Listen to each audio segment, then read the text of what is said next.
You were born a man and you will man. That's the point I'm making. So give us a sample. I'll send my doctors to take your blood. Figure it out real quick, however you want to go about this. Hey, how about just giving us some pictures again of you growing up, raising your children? That would be fine. For whatever reason, to phone, by the way, like I said, we'll get to the bottom of it, right? That is what discovery is for. I'm going to ask a lot of questions. You're probably hoping, this will go away and at least we'll say we sued her. We'll say we went after her. She'll probably file for this to get dismissed. I'd like to make it to discovery. I think that we owe that to the world. Anyways, you guys, we are revolting against this. We're revolting against experts that run the world. And I want to be very clear here. I count you among them. I think you're sick. I think you're disgusting. And I am fully prepared to take on this battle on behalf of the entire world. Okay? That's what I'm going to say. On behalf of the entire world, I will see you in court. I haven't done a video in a while on Candace Owens, but she's at it again. Now, mind you, Candace Owens, after the unaliving of Charlie Kirk in Utah on that college campus, she's been going ham. I'm talking about all kinds of conspiracy theories as to how Charlie Kirk was unalived. There's a big uncovering. There's a big conspiracy going on with the French government in cahoots with the protected class, right? And their military, their snipers and soldiers. She's putting out all kinds of stuff. But now she's saying that there's been an attempt on her life. Her and Tucker Carlson. Her and Tucker Carlson has to lay low because these people, they have a $1.5 million hit out on her. That's what people are saying. Now, mind you, she's being sued in Delaware by Brigitte, the wife of the French president, right? She's being sued by them because she was saying that Brigitte is a man, right?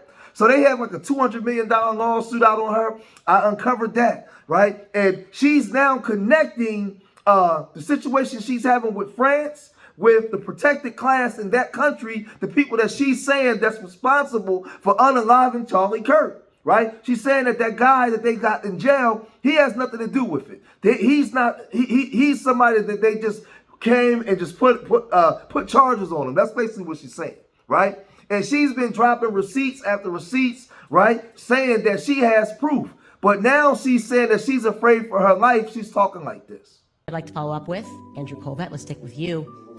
Is that in the hospital on that day, you told me, you were in the hospital, that you were told that there was a credible threat against me and Tucker Carlson. Specifically, you told me that me and Tucker Carlson were on a list and that you were just telling me as a friend that me and Tucker should lay low. And after you told me that, I ended our phone call and I immediately called Tucker Carlson. And I said, hey, terrified, like obviously crying all day, and telling him that he and I have to lay low because there's a credible threat. And it is now really living inside me that you did not tell me who that threat was from. I assumed the feds told you, but I asked you the question, why wouldn't the feds call me directly if there was a threat against my life? No such call has come in. How is that possible? How could someone have told you that there was a credible threat and that me and Tucker Carlson should lay low, and yet me and Tucker have since not been notified by any federal agency about those credible threats? Now, after doing all that talking, Candace Owens, she's afraid for her life, right?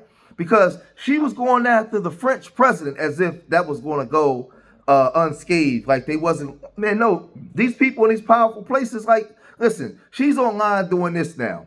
I have informed people in the federal government and the White House of the France and the protected class assassination plot. And I'm willing to provide full details as well as the name of the assassins and international accounts in France and Canada through which money was exchanged. Beyond that, I have shared more information with the public regarding the Brigitte story. I was investigating at the time of Charlie's assassination. This is all available on my Instagram stories. Thank you all for reaching out and praying for my family, right? 2 days ago, I was contacted by a high-ranking employee of the French government, right? So now somebody in the high-ranking French government is going to blow the whistle on France. After determining this person's position and proximity to the French people, to the French couple, I have deemed the information they gave me to be credible enough to share publicly in the event that something happens. In short, this person claims that the Macrons have executed have executed upon and paid for my assassination. Oh, man. Yes, you read that correctly. More specifically, that the green light was given to a small team and National Garden Jenna Marie Intervention Group. I am told there is one protected class person that is on this assassination squad, and the plans were formalized. Again, this person provided concrete proof that they are well placed within the French government apparatus. Further to this point, this person claims that Charlie Kirk's assassination trained with trained with the French Legion 13th Brigade with multi-state involvement. Man, this thing is crazy, right? So she's uncovering this stuff. Then she said, when everything is said and done, and the public learns that Macron allegedly moved $1.5 million for my assassination, how will the world respond? Well, she's saying all this because the Macrons are upset at her because she was saying that Brigitte was a man, and she was on her channel uncovering this. Brigitte Macron does not walk right. She doesn't walk right. There's a lot that can be discerned from someone's gait, and I want you guys in this moment to pay close attention to how she walks. Here is a clip of her walking out of a shopping store in Paris. Take a look here. This is slowed down for you. Just look at the legs, the posture. It's interesting, okay? And of course, to add to that, the now infamous clip of Brigitte as a drama instructor, and you can watch the way that she walks, but more importantly, the way that Brigitte sits. Take a look at this clip. And yes, it's real. Elle plonge.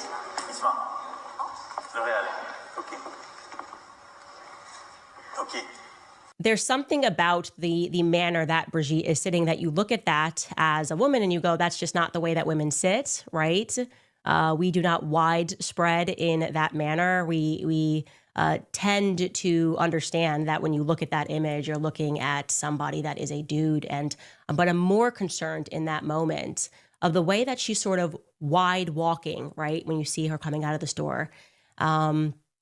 I would say that gait in particular is quite military, because it's difficult if you have been in the military for a long time to sort of shake that training, because this is just goofy. You are officially a very goofy man, Brigitte. But I got to give it to you. You've fire everybody around you. And I mean, literally everyone around you who told you that this was a good idea, that this was a very good idea for you to be the sitting first lady of a country to file a lawsuit against a journalist of another country. You are literally making history in all the wrong ways.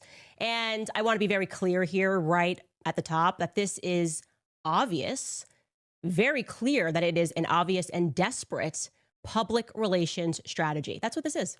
Where do we even begin? Okay, so let's rewind this. In case you're new here, a few weeks ago, Brigitte finally lost her defamation claim against two journalists, which was taking place for years, by the way, over in France. It was the most viral story worldwide. Everyone's going, okay, obviously something is here. She's been clinging to this defamation claim, saying, oh, well, I'm suing them for defamation, and this is not true.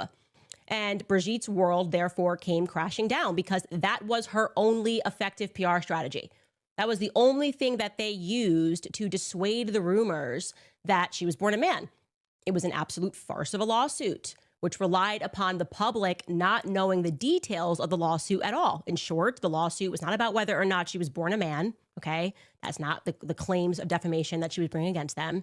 But rather, it was very particular, and it was about whether or not Natasha Ray and Amandine Roy misspoke when Natasha said that a document that they had received throughout their investigation appeared to her to be fraudulent. I mean, they were getting really petty. She basically was like, if you make a mistake, I'm going to sue you for defamation. And of course, when you're working with people who won't answer basic questions, you are bound to make little mistakes. But like I said, Brigitte's entire PR strategy hinged upon public ignorance. And then the public ignorance went away when I did the Becoming Brigitte series, because people realized you only have to get one episode into that thing, okay? you realize these are not outlandish allegations. These are not allegations coming from the quote unquote far right or the quote unquote far left. These are not allegations that are coming from deep on a Reddit feed. Okay. This is the reality. It is a couple in reality that has been involved in way too many scandals. Okay. Scandals that are related in some way or another to pedophiles. People that they've worked with, people that they were friends with, artists that they've hired. Things just didn't look right. Then, of course, I invited you guys to recognize that the press in France lied about their origin story. They lied about everything. They tried to present them as some modern couple, telling us that she was so hot, she was Claudia Schiffer, and even though he was 14, she was just irresistible. And then you see this picture, and you're going, what? That's a picture? The hot teacher that the press was trying to sell so people wouldn't question this odd relationship. A person that's 40 being attracted or alleged to be 40. I actually think Brigitte's older than that. Is attracted to a 14-year-old boy. That's disgusting. It's per what this is, which centers around individuals who happen to surround themselves with other. That's the reality. You cannot look away from that. And then, of course, right about the time that President Donald Trump personally called me and told me that Emmanuel Macron asked him to order me to just stop talking about his wife's, then the world knew something was going on here, because that's not normal. That is completely not normal for a sitting president to get on a plane, to come over and visit another sitting president, discuss Ukraine and Russia negotiations for world peace, and then to take him to the side and say, hey, so do you know Candace Owens, this podcaster? Yeah, that was the moment where the world went, it's over, pack it up, go home. There's clearly something here. So she thought she was going to be talking about a sitting president of one of the most powerful nations on the planet, and she wasn't going to have no issues. She wasn't going to have no problems. Now, some of the stuff she's saying could darn well be true, right? Listen, man. She's trying to cop a plea now. She's throwing all this stuff out to anybody who will listen, right? And she could be in trouble, but I don't think that anything's going to happen to her. Because if it does, it's going to make all these other countries look bad. So they're going to try other ways to get her now. They're going to ruin her reputation. There's going to be something that's going to come down the pike where she's going to get mixed up in some allegations or something. There's going to be maybe a nasty divorce between her and her husband. Something's going to happen, but it's not going to be where she's unalive. No. It's going to be something else where they're going to totally just ruin and destroy her credibility, right? Because she's so scared, she's saying this. Then what we hadn't yet presented to the audience, but what we were investigating on the back end, if they were aware of that, it really makes me wonder if we were on the right track. And it was something that was so sinister, involving maybe another step of the MK Ultra program being used to foster serial killers, to give serial identities and allowing them to run in countries. That was kind of conversations that I was having in the background with Xavier. And we thought that we had perhaps identified Brigitte Macron at Stanford University, a possibility is what I would say. We were maybe at a 50-50%. And then suddenly Charlie Kirk gets assassinated, and it totally throws us off of the scent entirely, because we're trying to figure out what happened to Charlie. And now, strangely, trying to figure out what happened to Charlie has brought us back to a France question, right? Why on earth did France move? I mean, who wants to lease a hangar in Wilmington, Delaware for 2 years to paint planes? Ostensibly, we're supposed to believe that this was a maintenance stop, but as the tip proved to us yesterday, that wasn't the case. That was a front, because that had not been operative from 2021 all the way forward to the end of 2024. So literally, that plane was still making stops in Wilmington, Delaware, and there was no lease to that. And these were federally controlled waterways where that hangar is situated. And we learned that this is a building where there's cooperation between the feds, Homeland Security, and also contractors, independent contractors, which means people that are not a part of our government's apparatus. So the question becomes, who was the foreign dignitary that was escorted on the day of Charlie Kirk's assassination to 920 King Street? Is it plausible that, for whatever reason, Charlie allowing Tucker Carlson to hit the stage and to say that made Charlie a bigger problem than us? I have to tell you guys, in my gut of guts, there is something unbelievably. I just look at Brigitte Macron and I am telling you, you are looking at an utter psychopath in my view. There's something. So she's saying that they got money all tied into Canada, the protected class. They have they have people ready to move here in America. When CK was unalive, they had foreign dignitaries already here that was on American soil. They were moved. They have operations going on down there in Wilmington, Delaware, 27 miles up the road from me. Right here from Philly, 27 miles, Wilmington, Delaware. Right, they got all this stuff. She's putting all this stuff out here. They got like this factory or something going on in Wilmington, right? And the lawsuit from the Macrons is coming out of Wilmington, Delaware. So like all this stuff, she's connecting all of the dots, right? But this is the thing. Candace Owens is talking about stuff that we talked about for years. Talking about the grand conspiracies and the things that these governments do. She's talking about NAMBLA and the things that these people, they like to do with small people, right? I don't want, these files they like to do with little people, right? The stuff that they do. We've been talking about this. We've been talking about people in control of government, right? That like to cross-dress and all that kind of stuff. So now she want to uncover it, right? She want to uncover it. She got 200,000 people watching her while taking all the pro-black, black first talking points that we was getting channels taken down, people getting sued, all kinds of stuff going on. And we was trying to blow the whistle and uncover it, and went on deaf ears. So now, when CK got unalive, right? He's walking with Beelzebub, right? He's over there hanging with the Beelzebubians. So since he got unalive, right? She now saying, okay, I'm gonna take this and I'm gonna run with it. But I'm gonna tell you what's gonna end up happening to her.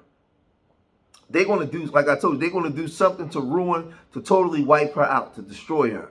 She's gonna end up getting a divorce. They might take the children from her, everything, because they're gonna find very creative ways to just wipe her out. She's gonna be mixed up in a scandal. She might owe some back taxes. They're going to get her. Because this is what they do in this place, right? This is the people who run these things. So now she knows this, so she's trying to run interference to try to save herself. But Candace is too late. Y'all let me know what y'all think, man. Listen, Candace out there on the island all alone, man. Y'all, you see Brandon Tatum, he trying to run away from this. Y'all let me know what y'all think, man. If you made it this far in the video, hit that like button, subscribe to Street Media TV, leave your comments in the comment section. Let me know what you guys think. And remember, I love y'all. Till the next time. Peace.